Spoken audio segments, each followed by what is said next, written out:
日本人にとって当たり前なところが多い中で、外国人、アメリカ人、私、スティーブから見て、なぜ私はなかなかそういうところができないのかと思うところがものすごく多いんです。昔から日本に行ったり来たりしている中で、日本人の国民性、日本人ができること、私はなかなかできないところを見て、羨ましいな、もっと頑張らなきゃいけないな、というところについて、本日お話をさせてください。スティーブ的視点のスティーブと言います。いつもご視聴ありがとうございます。チャンネル登録をよろしくお願いいたします。アメリカ人と日本人は随分違うなぁと長年思うようになりました。いろいろなところの違いの中で多分一番目立つところは気遣いのことですよね。日本人はアメリカ人と違って他人のことをよく考える。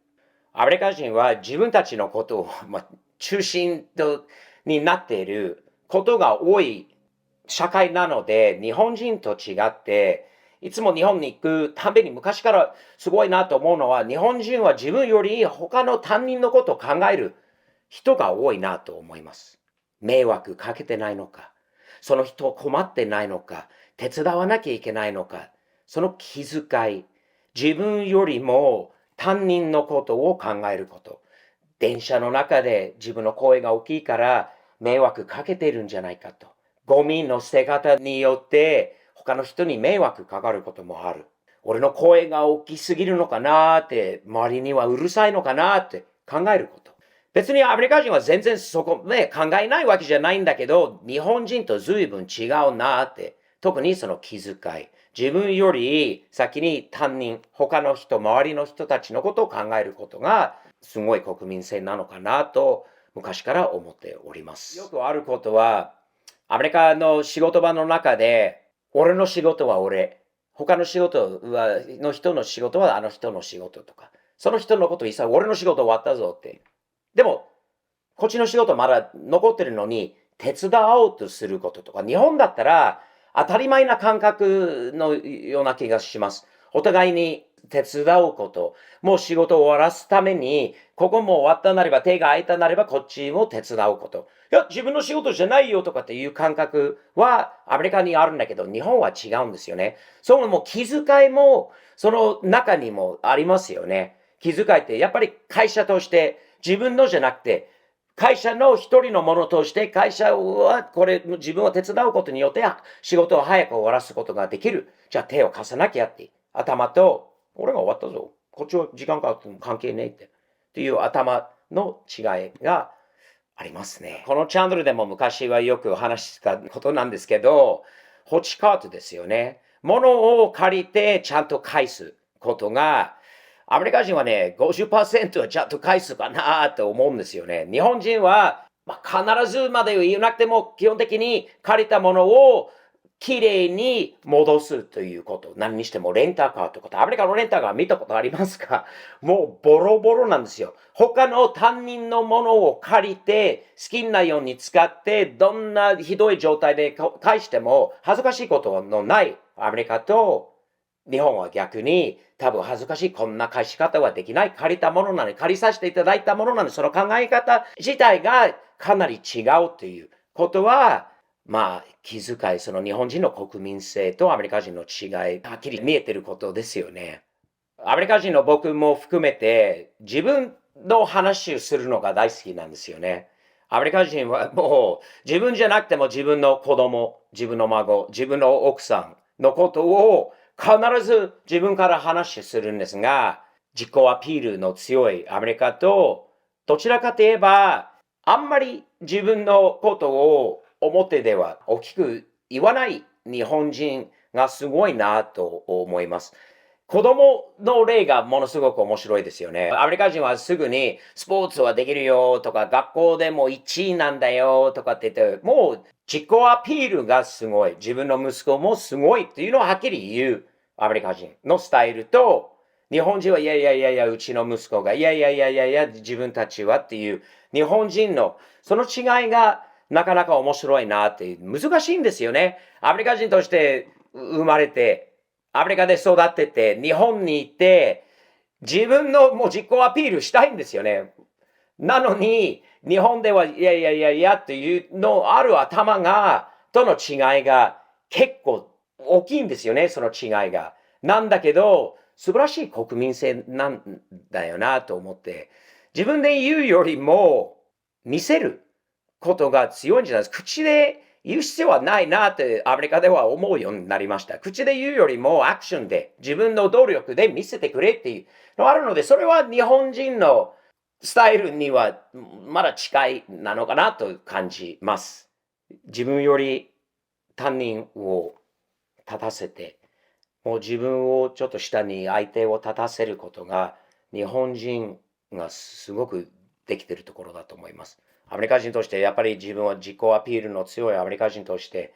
自分より他人を知らない人でも上のものとして扱いすることが非常に難しい。感覚的に、メンタル的にもいろんな扱いでは難しいんだけど、頑張って、おります。日本人の本当にものすごくすごいなって昔から思ってたところは、マニュアル通りでやること、何にしても。マニュアルがある。そのマニュアルを基づいて作る、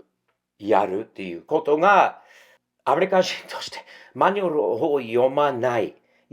でそのままで作ろうとするもの。それかやろうとすること。ルールを守ることはベースなんですよね。アメリカ人は別にみんなルールを守らないというわけではないんですよ。ただ、ルールがあって、例外もう少しあるんじゃないか、このぐらい許されるんじゃないか、それか考えずにやっちゃう。そうすると雑になることが多かったり、適当にできたことの多い、自分も含めてアメリカ人と、ちゃんと最初から A から Z までマニュアル通り、こういうやり方一つしかないようなことが日本人ほどできる人はいないと思います。ものすごい勉強になります。まだ数十年経っても、日本に行ったり来たりしてる中で数十年経っても、どんなに頑張っても私はやっぱりそこまでは細かくできないなと思います。細かいものを作る、効率をよく、いいものを、品質の高いものを目指す、世界一っていう頭をものづくりにっていうのは、アメリカ人に全然ないと言えないんですが、ちょっとその考え方と一人一人の仕事に対するリスペクト、真面目さ、ルールを守らなきゃ、プライドを持って作るというのは、日本人はこうだったらアメリカ人はここかなっていうことはちょっと、感じますね。日本人はよくよくもうやりすぎって言いすぎっていうところかもしれないんだけど、すみません。申し訳ございません。頭を下げること。でも逆にアメリカ人は謝ることはなさすぎるかもしれないですよね。謝らない。責任取らない。日本人はすぐ責任取ろうとする。申し訳ございませんでした。失礼しましたって自分の会社の社長じゃないのにスタッフレベルでもできることがその心、その考え方、会社の社員、自分よりも会社の一部のものとしての頭じゃないと頭簡単に下げられないと思います。アメリカ人の中ではね、謝ることができる人が少ないです。難しいです。本当にもっと謝らなきゃいけないことが多いのに、多い中ではできない人が多いからこそ、なんていうの、対立とかの元になることが多いと思うんですが、逆に昔からよく言われてたのは日本人は謝りすぎというのは、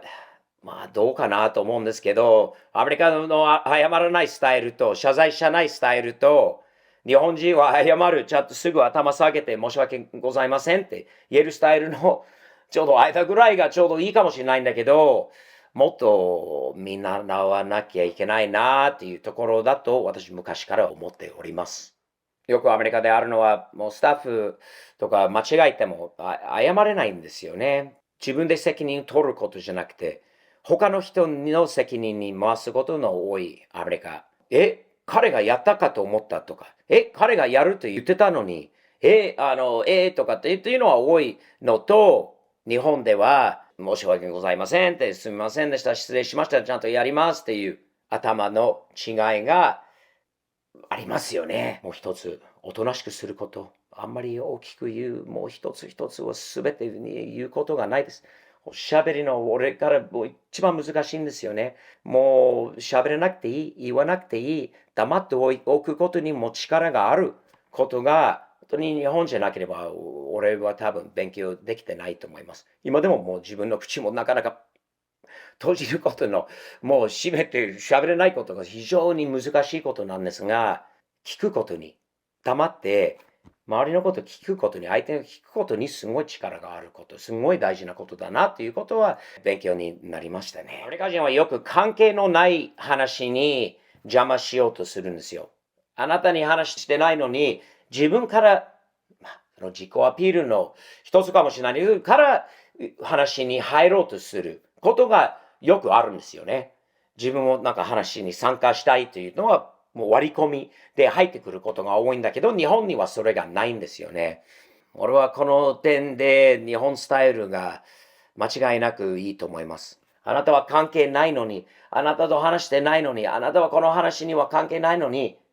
邪魔すんなよっていうことになりますよね。これは本当に大きな日本人とアメリカ人の違いなんですよね。目立たないことですよね。日本とアメリカ人の大きな違いが目立つことに、もう自己アピールのあるアメリカ人は自分はもう全てだというところには自分がもう自分からアピールすること、自分は目立つように、動くこととかっていうとアメリカ。